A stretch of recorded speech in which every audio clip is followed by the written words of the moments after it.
Benzenes के अंदर आज हम लोग पढ़ने जा रहे हैं नाइट्रेशन के बारे में। आओ सबसे पहले चेक करते हैं नाइट्रेशन क्या होता है। देखो, आपके पास होगा एक बेंजीन और बेंजीन में हम लोग क्या लेंगे, तो कॉन्क HNO3 आप लोग लोगे और इसके साथ साथ H2SO4 भी रहता है और टेम्परेचर अराउंड 323 केल्विन है। अगर बेंजीन को नाइट्रेशन कराएंगे तो नाइट्रेशन का मतलब बच्चे लोग यही होता है, अगर नाइट्रेशन हम लिख रहे हैं तो इसका मतलब ही क्या है, mixture of conc HNO3 plus H2SO4। Conc HNO3 plus conc H2SO4 है, ये दोनों को हम लोग यूज करते हैं, ये नाइट्रेटिंग हमारे पास रिजेंट होता है। अब इसके अंदर रिएक्शन किसका होता है, तो इसमें अटैकिंग रिजेंट कौन सा है बेंजीन के अंदर, तो बेंजीन के अंदर नाइट्रेशन के अंदर जो अटैकिंग रिजेंट है वो NO2 प्लस है, Na2 form NO2 plus form होता है इसके अंदर। अब ये NO2 फॉर्म कैसे होता है वो चीज हम बताएंगे आप लोगों को, और यही आपके पास बनता है नाइट्रोबेंजीन। यानी बेंजीन को नाइट्रेशन कराएंगे तो नाइट्रोबेंजीन फॉर्म होगा। नाइट्रेशन कहने का मतलब क्या है, नाइट्रेटिंग एजेंट। नाइट्रेटिंग एजेंट क्या होता है, तो मतलब है कि मिक्सचर होता है HNO3 और H2SO4 का। अब ये रिजेंट कैसे आया इसके अंदर NO2, अब इसके ऊपर थोड़ा सा मैकेनिज्म इसके ही बता रहे हैं। तो देखो इसके मैकेनिज्म में क्या है, सबसे पहले आपके पास HNO3 रहेगा। HNO3 का अगर आप स्ट्रक्चर अगर बनाए होंगे तो यहाँ पे नाइट्रोजन रहता है और इसके बगल में ऑक्सीजन और इससे अटैच आपका रहेगा हाइड्रोजन।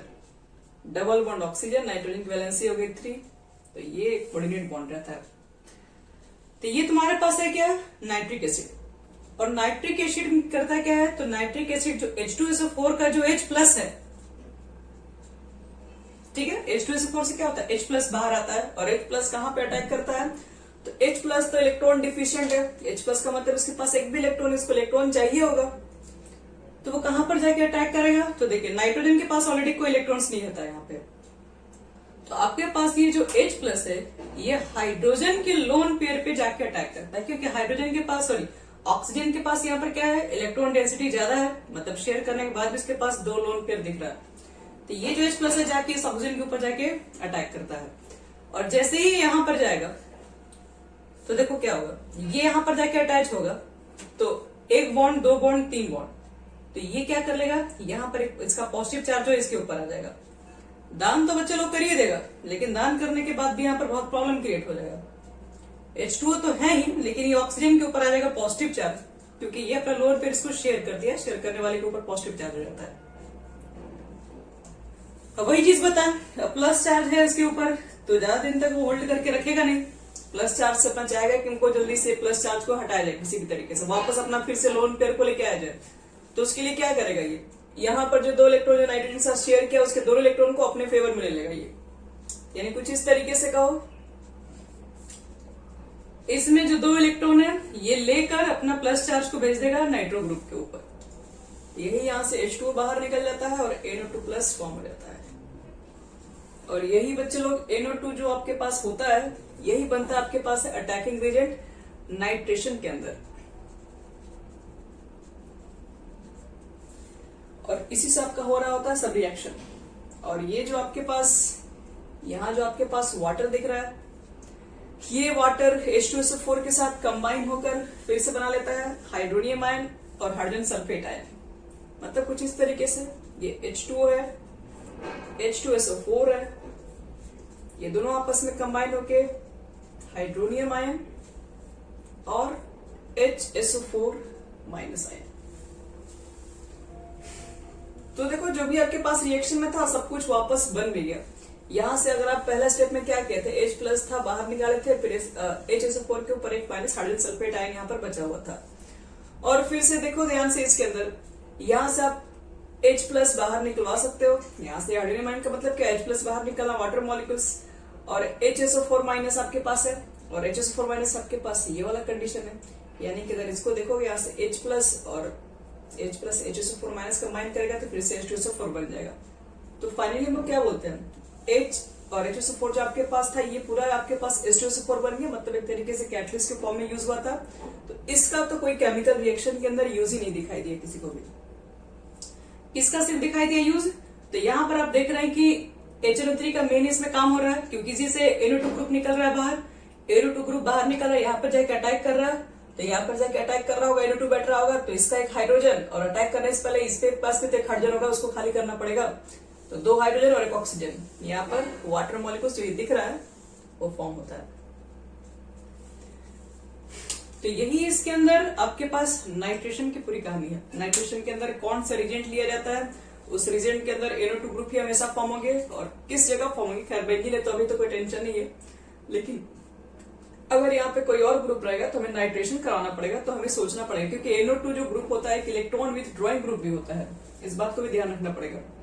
मतलब ये इलेक्ट्रॉन डेंसिटी को अपने तरफ होल्ड करके रखेगा, अपने तरफ पुश कर लेगा, सबको पुल कर लेगा।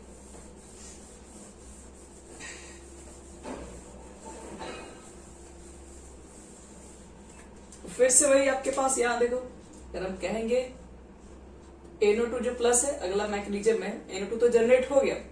अब NO2 जनरेट हुआ तो नेक्स्ट स्टेप में अब क्या करेगा, NO2 प्लस इसको इलेक्ट्रॉन चाहिए। NO2 तो प्लस हमको समझ में आ गया कि दोनों के मिक्सचर से NO2 प्लस जनरेट हुआ।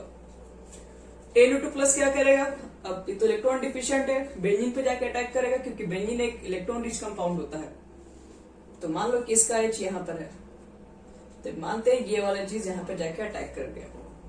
अब बेंजीन के पास जाके यहाँ पर अटैक करेगा तो क्या होगा, फाइनली यहाँ पर आपके पास एक H था, एक NO2 ग्रुप था। NO2 प्लस का मतलब है कि खुद का एक भी इलेक्ट्रॉन नहीं लगाया, दोनों इलेक्ट्रॉन इसी से लिया हुआ है, तो ये प्लस चार्ज यहाँ पर आ जाएगा।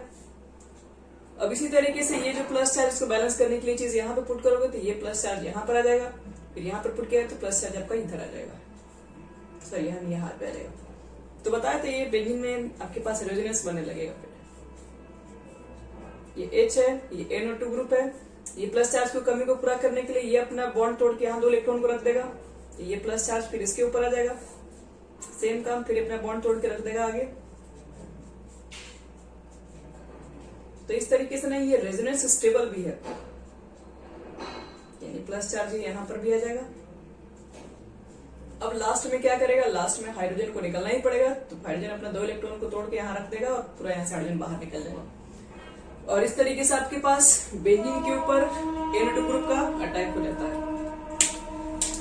तो ये हो गया आपके पास नाइट्रेशन ऑफ बेंजीन। क्या रखना है, नाइट्रेशन ऑफ बेंजीन के अंदर जो अटैकिंग रिजेंट होता है वो NO2 ग्रुप होता है।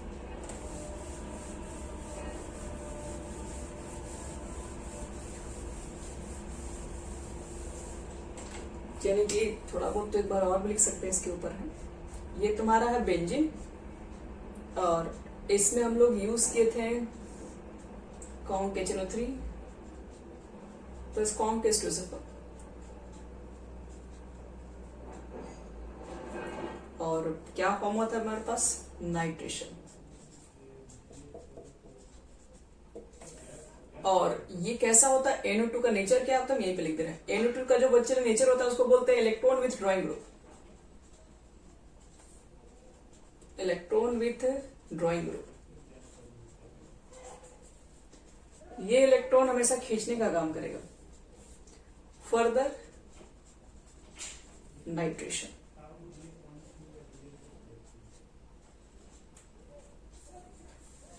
तो नाइट्रेशन जो होता है जनरली याद रखना कि ये टेम्परेचर बेसिस रिएक्शन है। अगर आपको नाइट्रेशन करवाने हैं और भी मॉलिक्यूल्स के, मान लो कि मुझे नाइट्रेशन इसमें और भी करवा सकते हैं, क्योंकि देखो प्लस चार्ज कहाँ का जनरेट हुआ, यहाँ पर आप देखे थे कि NO2 ग्रुप को हम लोग लगाए थे, तो प्लस चार्ज कहाँ जनरेट हुआ था, तो यहाँ पर पहले एक बार देखे थे, यहाँ पे जनरेट हुआ था जब NO2 ग्रुप यहाँ था तब। अभी कुछ देर पहले रेजोनेंस में क्या देखे थे, NO2 यहाँ था, तो प्लस चार्ज कहाँ का आया, तो प्लस चार्ज एक बार यहाँ पर क्रिएट हुआ था, एक बार यहाँ पर भी क्रिएट हुआ, और एक बार यहाँ पर। अगर हम पूछेंगे प्लस चार्ज कहाँ का क्रिएट हुआ उसका नाम बताओ, तो इसके रिस्पेक्ट में जो पहला पोजीशन होता है उसको हम लोग क्या बोलते हैं, ऑर्थो क्रिएट हुआ था। और ये क्या होगा, ऑर्थो के बाद पैरा होता है, पैरा के बाद ये मेटा होता है। ऑर्थो पर भी है, सॉरी उल्टा बोल दिया, ऑर्थो के बाद मेटा, मेटा के बाद ये पैरा पोजीशन पर भी है, और इससे फर्स्ट पोजीशन यहाँ पर भी तो हो सकता है ना, ये ऑर्थो पर है। तो इसका मतलब यहाँ पर ये हो जाएगा कि अगर आपको मान लो कि जब भी नाइट्रेशन आप बेंजीन का करवा रहे हैं तो बेंजीन के नाइट्रेशन में NO2 ग्रुप तो बैठता ही है, लेकिन इसमें अगर आपको फर्दर नाइट्रेशन वगैरह करवाना है तो फर्दर नाइट्रेशन करवाने के लिए कहां पर आप भेजेंगे? मतलब मान लो कि मुझे देख रहे हो कि NO2 ग्रुप एक जनरेट हुआ तो यहाँ पर जाके अटैक हुआ, ऐसा भी तो हो सकता है ना कि NO2 और भी ग्रुप इसके अंदर हो, और भी रिजेंट आप लियो तो कोई रिजेंट से तो जरूरी थोड़ी ना कि एक ही NO2 ग्रुप निकलेगा, बहुत सारे निकल सकते हैं। तो वो कहाँ अटैक कर सकते हैं उसके बारे में बात कर रहे हैं। तो इसलिए पहले इसके नेचर को जानो कि जो NO2 जो ग्रुप होता है वो इलेक्ट्रॉन विथ ड्रॉइंग ग्रुप होता है। पहली बात तो इलेक्ट्रॉन लेने वाला ग्रुप होता है, और बिना टेम्परेचर को बढ़ाया फर्दर नाइट्रेशन नहीं करा सकते। मतलब इसमें आपको एकदम मोस्ट इंपॉर्टेंट चीज है कि आपको टेम्परेचर को इंक्रीज कराओगे तभी जाके आगे नाइट्रेशन हो पाएगा। सिंपल टेम्परेचर पर सिंपल एक ही नाइट्रेशन पॉसिबल है, फर्दर नाइट्रेशन नहीं हो सकता है। लेकिन जैसे आप टेम्परेचर को इंक्रीज करोगे तो देखोगे नाइट्रेशन इसमें और भी होंगे। कौन कौन से होते हैं? तो पहले नाइट्रेशन का मतलब समझो कि NO2 ग्रुप को अटैक कराना है। तो NO2 ग्रुप पहला अटैक कहीं भी कराओगे तो फर्क नहीं पड़ेगा, लेकिन जब दूसरा अटैक कराओगे तो देखना पड़ेगा कि ये इलेक्ट्रॉन डिफिशिएंट ग्रुप है, और वहीं पर अटैक करेंगे जहां पर बेंजीन के पास इलेक्ट्रॉन डेंसिटी ज्यादा होगा। तो प्लस चार्ज ऑर्थो पोजीशन पर आया, पैरा पर आया, ऑर्थो पर आया। तो इसका मतलब है कि ऑर्थो और पैरा पर इलेक्ट्रॉन डिफिशिएंट है। प्लस का मतलब क्या है? इलेक्ट्रॉन डिफिशिएंट है। मतलब कि अब यहां पर फिर से वापस NO2 ग्रुप अब नहीं आएगा, क्योंकि NO2 ग्रुप खुद इलेक्ट्रोफाइल है, तो वहां पर थोड़ी नहीं जाएगा कि जो पहले से इलेक्ट्रोफाइल है। इसलिए ना यहां पर जाएगा ऑर्थो पे, ना यहां पर जाएगा, और ना यहां पर जाएगा, क्योंकि यहां पर ऑलरेडी इलेक्ट्रोफाइल क्रिएट है। तो अब NO2 ग्रुप करने के लिए अगर आप टेम्परेचर बढ़ाओगे तो फिर से नाइट्रेशन स्टार्ट होगा, और नाइट्रेशन जब स्टार्ट होगा तो ये या तो मेटा पर ही जाएगा या तो ये भी मेटा ही आपका पोजीशन होगा, क्योंकि NO2 ग्रुप के यहाँ पर फर्स्ट पोजीशन से काउंट करोगे तो ऑर्थो हो जाएगा, ये मेटा ये पैरा, फिर यहीं से वही हो, पहला पोजीशन ऑर्थो, दूसरा हो गया फिर से मेटा, थर्ड हो गया पैरा। तो देखो इसमें फिर से अगर हम इसी चीज को लेके फिर से इसमें टेम्परेचर को इंक्रीज करा रहे हैं,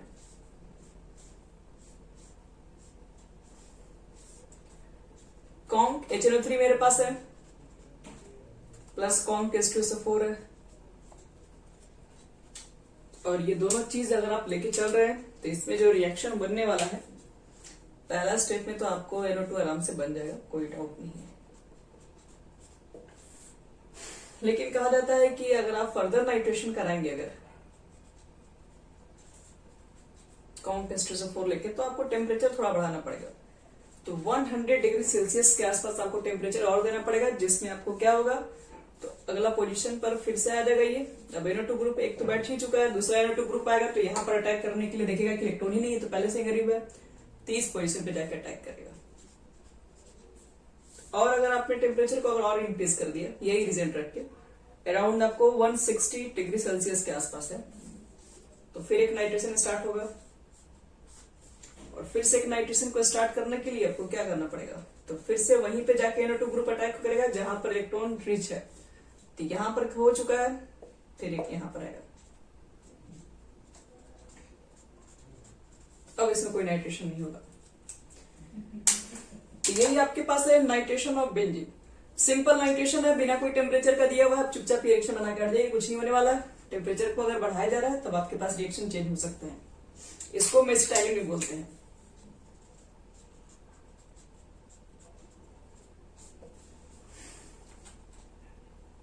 और सॉरी मेसिटाइलिन नहीं बोलते हैं,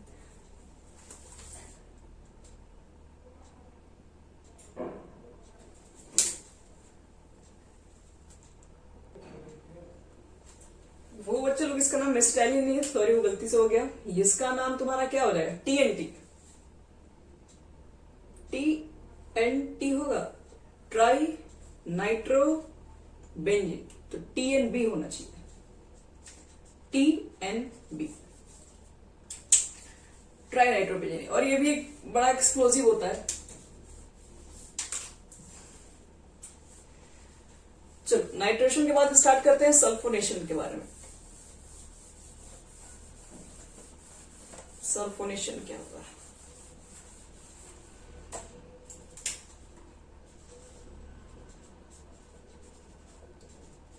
सल्फोनेशन देखो, सल्फोनेशन में पहले वही बात, सल्फोनेटिंग एजेंट कौन सा होता है और कौन अटैक करेगा, इसके अंदर क्या फॉर्म होगा। देखो सबसे पहले आपके पास होगा बेंजीन, और बेंजीन में आप रख के चलेंगे, इसमें हम लोग क्या रखते हैं, कॉन्क H2SO4 अब प्लस SO3 का मिक्सचर होता है। और एक मिनट, और इस मिक्सचर को हम लोग ओलियम के नाम से भी जानते हैं, H2S2O7, इसको ओलियम बोलते हैं। तो कॉन्क H2SO4 प्लस SO3 का मिक्सचर ही होता है, और इसके अंदर ओलियम भी डायरेक्ट लिखा हुआ मिल सकता है, और प्रोडक्ट क्या बनता है वो बता रहे हैं इसके अंदर। इसमें अटैकिंग रीजेंट कौन सा है? यहां पर बनता है SO3H group, benzene sulphonic acid.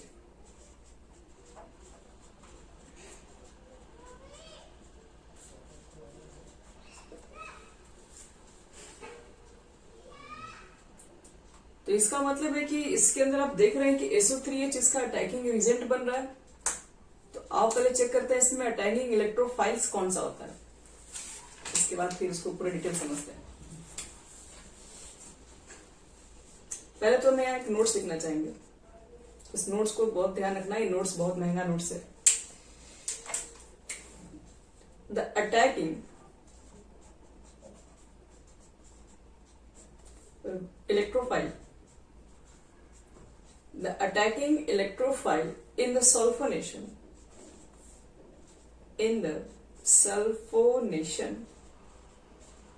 of benzene is SO3। जो अटैकिंग इलेक्ट्रोफाइल है बेंजीन के ऊपर वो एक्चुअल में SO3 है। ठीक है, आप लोग लिख रहे हैं यहाँ पर SO3H ग्रुप लिखे हम हैं, यहाँ पर SO3 बता रहे हैं। देखिए अटैकिंग इलेक्ट्रोफाइल तो यही अटैक करता है, कैसे होता है ये आप मैकेनिज्म से समझ में आपको आ जाएगा। इसलिए ध्यान में रखना कि ये इंपॉर्टेंट बात तो इसलिए हो गया क्योंकि लगता है कि यहाँ पर तो कुछ और अटैकिंग दिख रहा है, लेकिन यहाँ पर है आपके पास एक्चुअल में SO3 ही अटैक कर रहा होता है, यही वाला चीज है।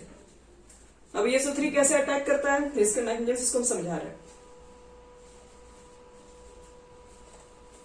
यानी आपसे कोई पूछेगा कि सल्फोनेशन के अंदर अटैकिंग एजेंट, तो आपको SO3 बताना है, ना कि SO3H। फिर देखो इसमें मैकेनिज्म होता क्या, पहले कैसे स्टार्ट होता है। तो आपके पास है ये बेंजीन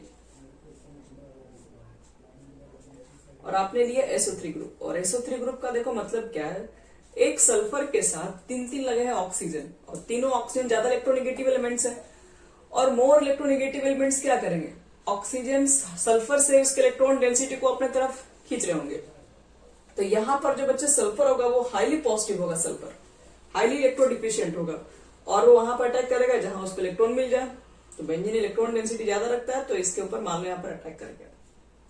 तो इसके पास तो ऑलरेडी यहाँ पर हाइड्रोजन है, जाके यहाँ पर बैठ जाएगा, और देखो बैठने के बाद क्या होगा।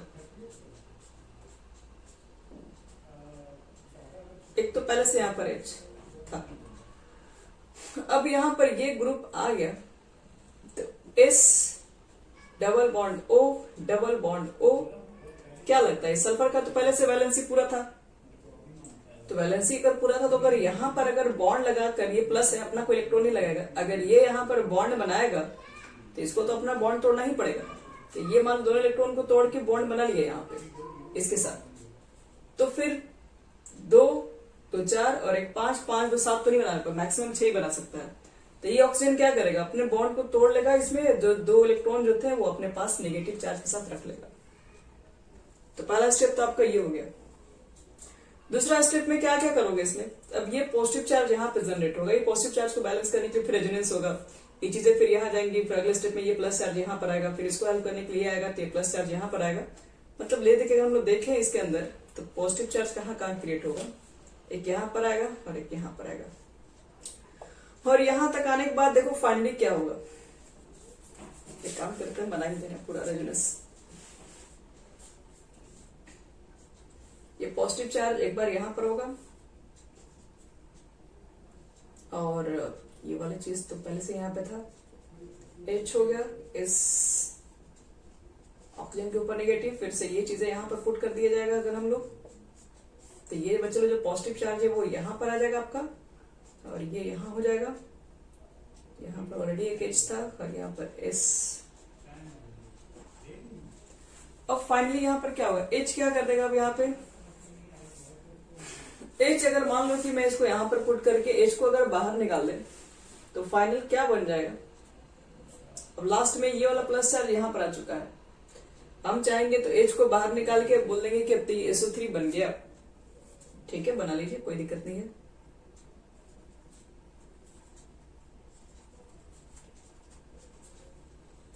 तो क्या बन गया? पर बेंजीन होगा आपके पास, तो ये यहां पर आ गया, ये यहां पर आ गया, ये यहां पर आ गया, और यहाँ पे S डबल बॉन्ड हो, S डबल बॉन्ड हो, और ओके ऊपर माइनस चार्ज।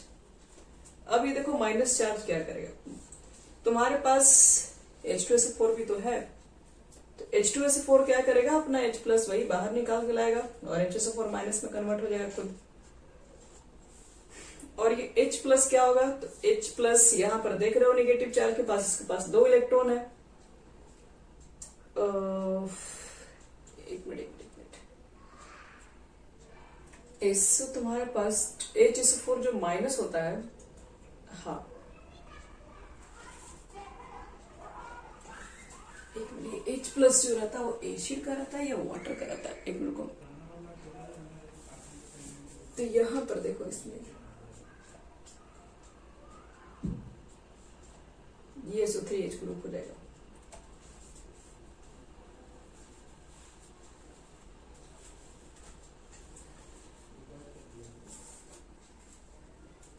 और फिर कहोगे कि मान लो कि यहां से जो हाइड्रोजन निकला था H प्लस के फॉर्म में, तो फिर वो कहां जाएगा? तो इससे जो हाइड्रोजन का जो H प्लस निकला था, आपके पास इसके अंदर क्या रहते हैं, वाटर के अंदर भी H प्लस OH माइनस होंगे, और H2SO4 के अंदर भी क्या होंगे, H प्लस होंगे, और HSO4 क्या होगा, माइनस होगा। तो ध्यान में रखना कि अब एक सॉल्यूशन के अंदर बहुत सारे H प्लस है, बहुत सारे हाइड्रोजन सल्फेट आयन भी है, तो H प्लस अगर इसमें से अगर निकलता है मान लो वाटर से, तो फिर क्या होगा, एक H प्लस तो उसको सॉल्यूशन के अंदर मिल भी तो रहा है, तो फिर से वाटर मॉलिक्यूल्स अपना जैसा वैसा रह जाएगा। यहां से भी वो H प्लस निकल सकता है, तो H प्लस यहां से निकलेगा, तो यहां से जो आपके पास बेंजीन से जो H प्लस आएगा वो फिर वापस मिलकर H2SO4 के अंदर कन्वर्ट हो जाएगा। तो मतलब ये H2SO4 एक्चुअल में देख रहोगे रिएक्शन में जैसा था सोल्यूशन में वैसे ही रह जाएगा, H2SO4 मिल जाएगा, वाटर आपको फिर से वही मिल जाएगा, और ये बन जाएगा पूरा बेंजीन सल्फोनिक एसिड। तो बेंजीन सल्फोनिक एसिड में आपसे कोई मैकेनिज्म नहीं पूछेगा, लेकिन ध्यान रहे कि इसके अंदर कहां पर पॉजिटिव चार्ज डेवलप होता है, कहां पर निगेटिव चार्ज है, ये सब चीजें को ध्यान रखना पड़ेगा। यानी बोल सकते हैं कि जब सल्फोनेटिंग एजेंट यानी सल्फोनेशन जब भी होता है, तो सल्फोनेटिंग एजेंट कौन सा यूज कर सकते हैं हम लोग हैं? तो सबसे पहली बात कॉन्क H2SO4 प्लस SO3, ये सल्फोनेटिंग एजेंट है। और अटैकिंग एजेंट अगर बात करें तो वो आपका SO3 ग्रुप दिखा, SO3 ग्रुप की वजह से पूरा सल्फोनेशन स्टार्ट हुआ है। और या फिर कभी कभी आपके पास ये ऑप्शन आ लिखे H2S2O7 में रहता है। तो ये हो गया पूरा कंप्लीट आपके पास इलेक्ट्रोफाइल्स। अब इसी के अंदर एक और भी आता है, फ्रीडल क्राफ्ट भी इसी के अंदर है, वो भी देखो इसके बाद बता रहे हैं।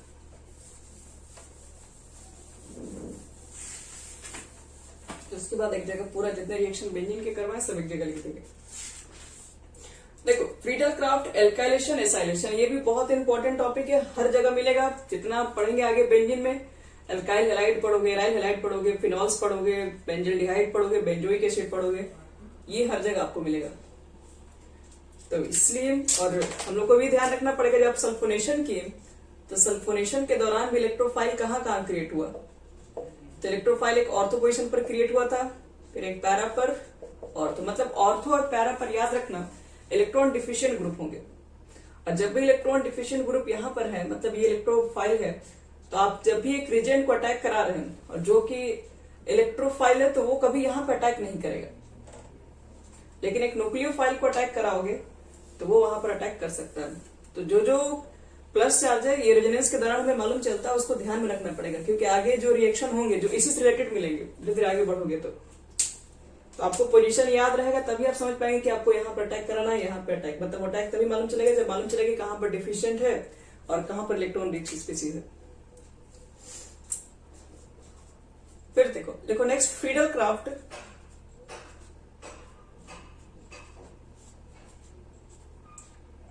एल्काइलेशन। एल्काइलेशन भी होता है एंड एसाइलेशन भी होता है।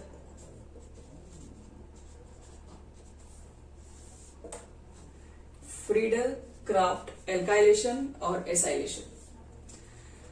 चलो देखो, सबसे पहले एल्काइलेशन की बात करते हैं, फिर एसाइलेशन आगे बात करेंगे।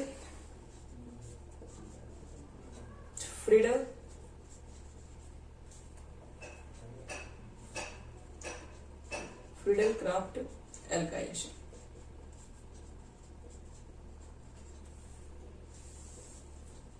छोटा सा रिएक्शन, इसके मैकेनिज्म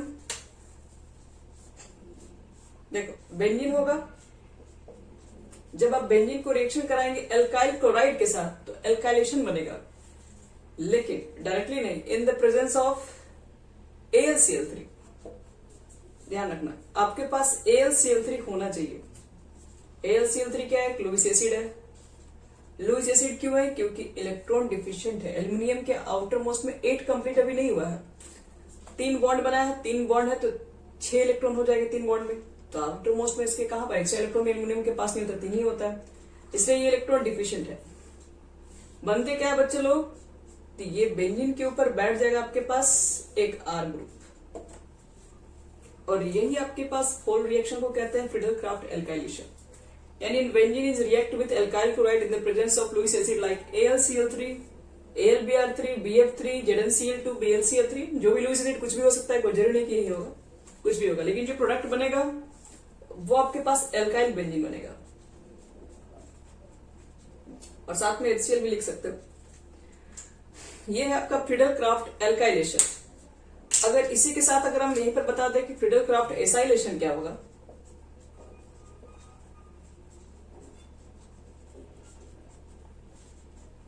दोनों में क्या थोड़ा सा डिफरेंस है। तो एसाइलेशन में आपके पास क्या हो जाता है कि बेंजीन तो वही रहेगा, फिर से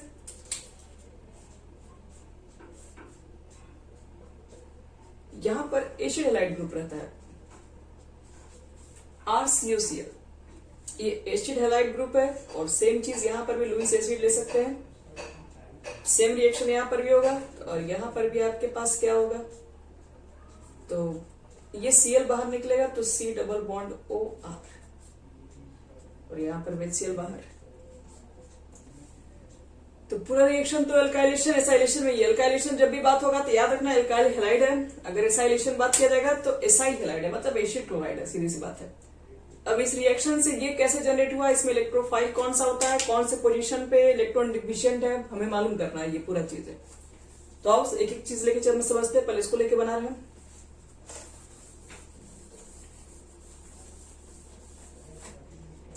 फ्रीडल क्राफ्ट एल्काइलेशन में आपके पास कौन सा अटैकिंग रिएजेंट है, वो कैसे आया? तो देखो मैकेनिज्म बताते हैं इसका सीधे। तुम्हारे पास है RCl, ठीक है, और Cl के पास अच्छा खासा इलेक्ट्रॉन होता है, सबको मालूम है। आउटर मोस्ट में इसके 6 इलेक्ट्रॉन है एक बॉन्ड बनाने के बाद। बगल वाला जो आपके पास AlCl3 वो इलेक्ट्रॉन डिफिशिएंट है, इसके पास कुल मिला के 8 भी नहीं, 6 इलेक्ट्रॉन सिर्फ है, 8 चाहिए होगा इसको। तो क्लोरीन कहेगा ले लीजिए मेरा इलेक्ट्रॉन, मेरे पास तो ऐसे ही बहुत ज्यादा पड़े हैं। तो देखो इलेक्ट्रॉन इसको क्या करेगा, देगा। तो ये आपके पास देने के दौरान क्या होगा कि ये दो इसके साथ बॉन्ड बनाएगा, देखिए, और ये जो बॉन्ड बनाएगा तो ये चीजें बनती है कि पुराने बॉन्ड टूट जाते हैं और नए बॉन्ड बनते हैं। जब इसके साथ ये बॉन्ड बनाएगा तो ये वाला बॉन्ड यहां से फिर वापस ब्रेक हो जाएगा। तो अब यहां से वापस ब्रेक होगा तो देखो क्या होगा, ये इसको दे दिया, इसके ऊपर आ जाएगा फिर से पॉजिटिव चार्ज वाला क्लोरीन होल्ड नहीं करेगा, अपने पॉजिटिव चार्ज को हटाने के लिए यहां से इलेक्ट्रॉन ले लेगा पूरा, जिसकी वजह से R के ऊपर एक पॉजिटिव चार्ज क्रिएट हो जाएगा और AlCl4 माइनस बन जाएगा। एक Cl यहां से ले लिया। अगले स्टेप में क्या आएगा, अगले स्टेप में आपके पास ये बना हुआ R प्लस बेंजीन के पास नजदीक जाएगा। बेंजीन के पास इलेक्ट्रॉन है, काफी है, अटैक कर देगा इसके ऊपर, फिर से ये चीजें फिर यहां पर आ जाएगा, फिर इसका हाइड्रोजन यहां पर होगा, फिर ये चीजें R यहां बैठ जाएंगी और फिर से वही वाला प्लस चार्ज कहां आएगा, सबको समझ में आ ही गया होगा लगभग। ये प्लस चार्ज यहां पर होगा, ये H हो गया, ये R हो गया, प्लस चार्ज यहां पर, फिर यहां जाएगा, फिर यहां जाएगा, यानी ऑर्थो और पैरा पर ये पोजिशन चार्ज, ये पॉजिटिव चार्ज आपका मूव करते रहेगा और फाइनली जब यहां पर आ जाएगा, वो बार बार बना चुके, सिर्फ थोड़ा सा स्टेप बढ़ा रहे हैं। फाइनली जब आप यहां पर लेके आएंगे प्लस चार्ज, तो ये वाला H चला जाएगा, तो वो वाला H अगर चला गया आपके पास, यहाँ पर H है, यहाँ पर R है और ये यहां पर आ चुका है। तो AlCl4 माइनस क्या कहेगा, यहां से H प्लस ले लेगा और ये वाला यहां पर जो आपके पास इलेक्ट्रॉन है यहां पर पुट करके यहां पर बॉन्ड बना लेगा। यानी फाइनली देखो क्या करना है, बॉन्ड बन गया। बॉन्ड बनने के बाद ये वाला R ग्रुप तो रहेगा, H तो खैर यहां से निकल चुका है। तो H और इसका जो Cl माइनस है वो ले लेगा, तो फिर से वापस AlCl3 हो जाएगा। और AlCl3 जो भी यूज किए फिर से रिएक्शन में वही बच गया इसमें। इसलिए AlCl3 एक रिजेंट के तौर पे यूज किया गया। क्यों यूज किया गया? ताकि आप R प्लस जनरेट कर सके, मतलब आप इलेक्ट्रोफाइल जनरेट कर सके, इसलिए AlCl3 को भी लेके यूज करते हैं। तो याद रखना है कि फ्रीडल क्राफ्ट रिएक्शन में पहले आपके पास रिजेंट क्या क्या यूज करते हैं, दिमाग में बैठा लीजिए, एकदम फिट कर लीजिए। एल्काइल क्लोराइड यूज करते हैं और उसके साथ साथ एशियल क्लोराइड भी यूज करते हैं। और ये रिएक्शन आपको ना मिलता जुलता दिखाई पड़ता है हैलोजेनेशन से, कभी कंफ्यूज मत होना, वही हम दिखा रहे हैं आपको। हैलोजेनेशन, हैलोजेनेशन में भी क्या था, बेंजीन था आपके पास, और बेंजीन में आपने Cl2 से रिएक्शन कराया था और साथ में क्या रखा था, लुईस एसिड AlCl3। तो ये Cl2 है, ये RCl है। रिएक्शन में क्या, वहां पर Cl बैठेगा और यहाँ पर R प्लस। यहाँ पर इलेक्ट्रोफाइल आपके Cl प्लस था और यहाँ पर जो होगा वो R प्लस है। इलेक्ट्रोफाइल दोनों में डिफरेंट डिफरेंट है। चलो, इसी तरीके से एल्काइलेशन हुआ तो फिर एसाइलेशन भी सेम ही फर्क होता है। यानी कि बोल सकते हैं by the use of RCl AlCl3 carbocation, मतलब इसका यूज, अच्छा तो मिटा दी। फ्रीडल क्राफ्ट एल्काइलेशन के अंदर हमारे पास अगर CH3Cl अगर हम लोग यूज करते हैं, यहां पर देखो, जैसे मान लो कि CH3Cl दिया गया और यहाँ पे लिख दिया गया AlCl3, तो हमें तो पता ही लुईस एसिड है, इसका तो काम होता नहीं, मेन काम इसी का होता है। तो इसको हम डायरेक्टली बना के टॉलिन बना के छोड़ देंगे, HCl बाहर रखकर। और अगर मान लो इथाइल बेंजीन अगर दे दिया गया, सॉरी इथाइल क्लोराइड AlCl3, तो फिर से वही बात, C2H5 इथाइल बेंजीन बन जाएगा और HCl। अगर मैंने दे दिया ये रिएक्शन आपको प्रोपाइल,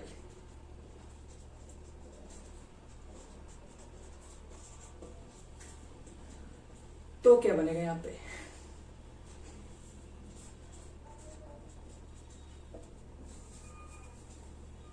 प्रोपाइल बेंजीन,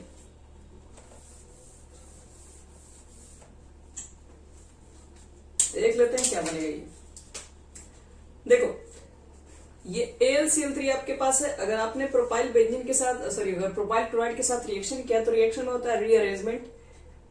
कैसे, CH3 CH2 CH2, ये है Cl, और आपको तो मालूम है यहां से Cl का बाहर तो निकलना ही है, क्योंकि बगल में AlCl3 होगा। Cl को सपोर्ट करने के लिए, AlCl3 को सपोर्ट करने के लिए Cl तो खैर जाएगा यहां से, ये Cl यहां से चला गया, तो यहां पर पॉजिटिव चार्ज आएगा।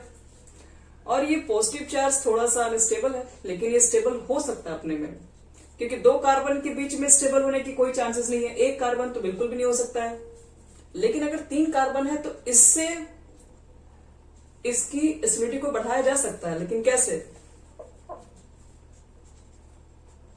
देखो इस कार्बन के पास 2 हाइड्रोजन है, तो अगर हम चाहें तो अगर हम थोड़ा सा रीअरेंजमेंट करवा दें, अगर इस हाइड्रोजन को हम यहां भेज दें और ये प्लस चार्ज को यहां भेज दें, तो इस जगह पे कार्बोकैटायन ज्यादा स्टेबल होगा। और रिएक्शन में हमेशा क्या होता है कि वही चीजें जनरेट हो रही होती है जो कि स्टेबल होती है, तो अपने आप में रीअरेंजमेंट हो जाता है। तो यहां पर एक रीअरेंजमेंट होगा, जिसकी वजह से क्या होगा कि CH3 CH के ऊपर प्लस चार्ज आएगा, ये प्लस चार्ज यहां पर, ये हाइड्रोजन को यहां भेज दो, ये कंपाउंड जनरेट हो जाएगा। और ये कंपाउंड जब जनरेट होगा तो इसके ऊपर जो बैठेगा वो प्रोपाइल बेंजीन नहीं होगा, वो आइसोप्रोपाइल बेंजीन होगा। यानी CH यहां पर होगा CH3 और यहां हो जाएगा CH3, ये है आइसोप्रोपाइल बेंजीन, जिसको हम लोग क्यूमिन के नाम से भी जानते हैं।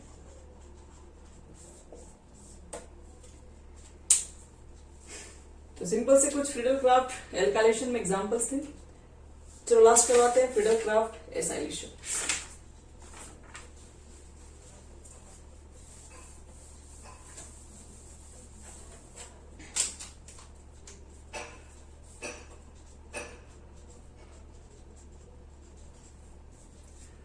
फ्रीडल क्राफ्ट देखो एसाइलेशन में क्या होगा, ये हमारा लास्ट ही है, उसके बाद बेंजीन से रिलेटेड सारे टॉपिक्स हो जाएंगे हमारे कंप्लीट। ये हो गया बेंजीन। रिएक्शन कराना है RC≡CL के साथ, फिर से वही लुईस एसिड AlCl3 के साथ करवा दो। बनेगा क्या, HCl को बाहर निकालेंगे हम लोग यहां से, और C≡O और R यानी कि फिनाइल कीटोन बोल सकते हो, और प्लस HCl बाहर। इसको एसाइल ग्रुप भी बोलते हैं, C≡OCl को।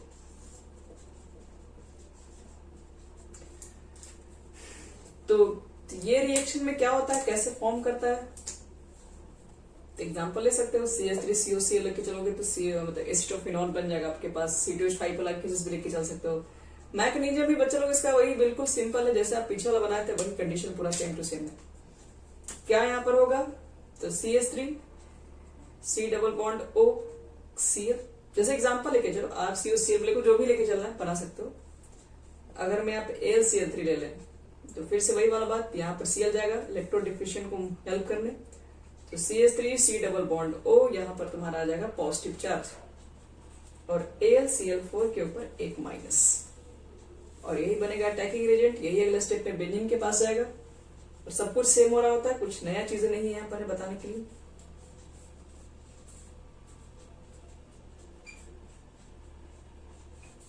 वही सब रेजोनेंस होगा, फिर से वही आपका ऑर्थो और पैरा पोजीशन के ऊपर पॉजिटिव चार्ज जनरेट होगा।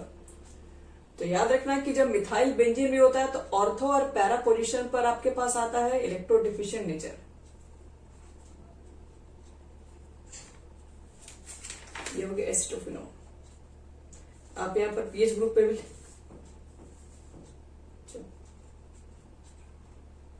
एसिटोफिनॉल,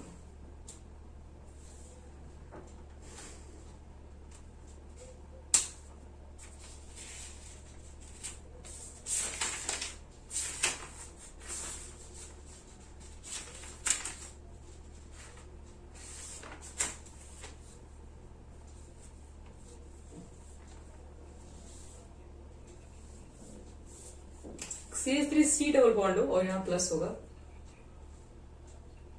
ये CH3 लास्ट है, इसका कुछ नहीं है। C≡O CH3, ये वाला ग्रुप यहाँ पर अटैक करके है।